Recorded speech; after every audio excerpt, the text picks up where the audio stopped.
Welcome back to How to Create Retro Elements in Adobe Illustrator. I'm Mary Winkler for Envato Tutsplus. In this lesson, we'll discuss font choices for retro-inspired creations.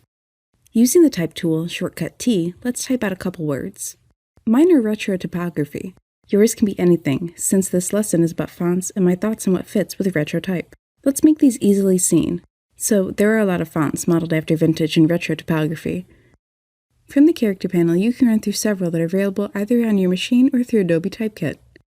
American Chromatic is one such font. It's quite a look and something you'd only use if you're looking for a very specific Americana-styled look. Imagine design work from the 1970s and how popular patriotic designs were in the US thanks to the bicentennial in 1976. There are a few stylized fonts from Adobe Typekit that are reminiscent of retro design as well. Cari Pro reminds me of a classy 1950s design. Sail also shares that look but is thinner. Lust Display reminds me of type used in a lot of romance novels in the 1970s. Sometimes, I still ran into similarly designed fonts to the Lust family on book covers and am immediately whisked away to dusty used bookstores in my mind. Cooper Black is a common retro typeface.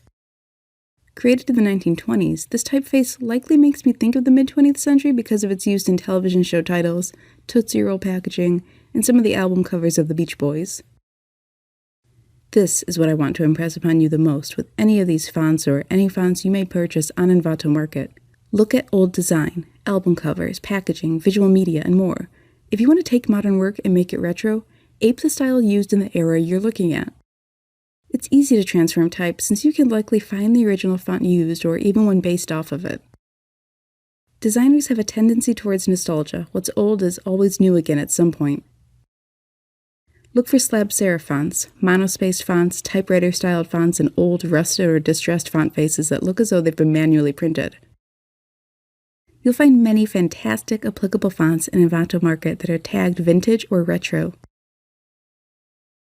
That's often a great place to start building up your type toolkit. Run through tags and you'll find what you're looking for in terms of style. Script and handwritten fonts may be fantastic as well. Consider looking at old postcards to get a feel for penmanship of different eras. You'll find that while individual handwriting varies quite a bit, understanding when someone was taught to write and what style was used most often will help you place that handwritten note in a timeline.